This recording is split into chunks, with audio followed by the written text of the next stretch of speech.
नमस्कार. अंबड नगरपालिका सार्वत्रिक निवडणूक 2025 आज 17 नोव्हेंबर 2025 रोजी दुपारी 3 वाजेपर्यंत अंतिम नामनिर्देशन पत्र भरण्याकरिताचा वेळ देण्यात आलेला होता. आज दुपारी 3 वाजेपर्यंत या ठिकाणी आमच्या नामनिर्देशन कक्षामध्ये जे इच्छुक उमेदवार आलेले होते त्या सर्व इच्छुक उमेदवारांचे आज रोजीपर्यंत एकूण 146 नामनिर्देशन पत्र आम्हाला प्राप्त झालेले आहेत.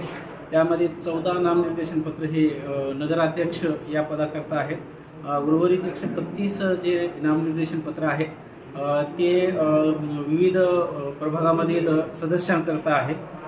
उद्या दिनांक 18 नोव्हेंबर 2025 रोजी 11 वाजता त्याची स्क्रुटिनी होणार आहे. स्क्रुटिनीबाबत सुद्धा आम्ही सर्व उमेदवारांना नोटीस दिलेली आहे. उद्या 11 वाजता याच ठिकाणी नगरपालिका च्या खाली तळमजल्यामध्ये ज्या ठिकाणी नामनिर्देशन कक्ष आहे त्याच ठिकाणी स्क्रुटिनी होणार आहे. उद्या स्क्रुटिनी झाल्यानंतर व्हॅलिड जे काही फॉर्म्स असतील ते व्हॅलिड फॉर्म आम्ही डिक्लेअर करू. त्याच्यानंतर इनव्हॅलिड जे काही फॉर्म होतील त्याचेसुद्धा आम्ही लिस्ट लावू. धन्यवाद.